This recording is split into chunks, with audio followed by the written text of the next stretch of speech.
A failure by the British government and European Union officials to achieve progress in Brexit negotiations makes it even more crucial that measures to support Irish businesses be included in Budget 2018, IBEC has said. The lobby group warns steps need to be taken to ensure the economy is prepared for all possible outcomes. Negotiations have yet to provide any clarity as to what future UK relations will look like.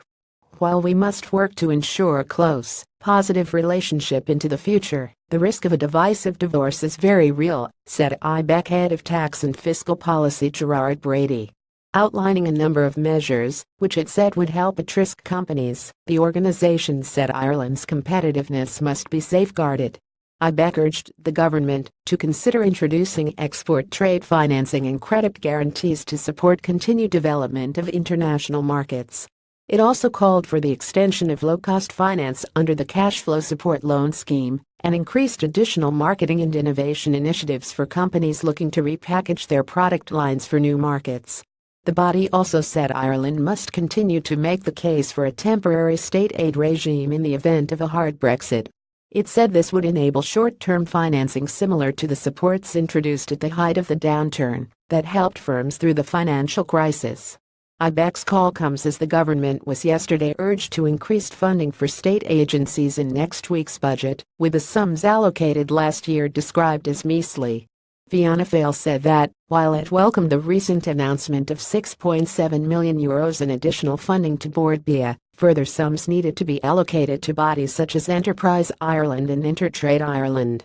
Enterprise agencies also clearly need additional funding to help exporters and businesses overcome the challenges associated with Brexit, said the party's enterprise spokesman, Niall Collins. Budget 2017 allocated an additional €3 million to agencies charged with responding to the challenges posed by Brexit, to take on extra staff with the funds spread across multiple organizations.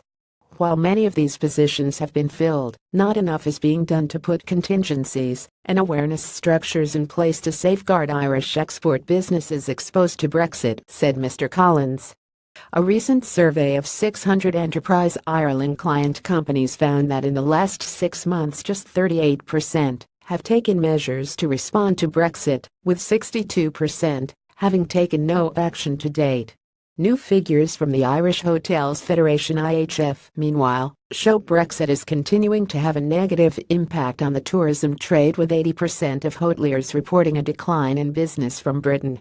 In addition, overnight stays from visitors in the north have fallen by half, the latest quarterly barometer shows.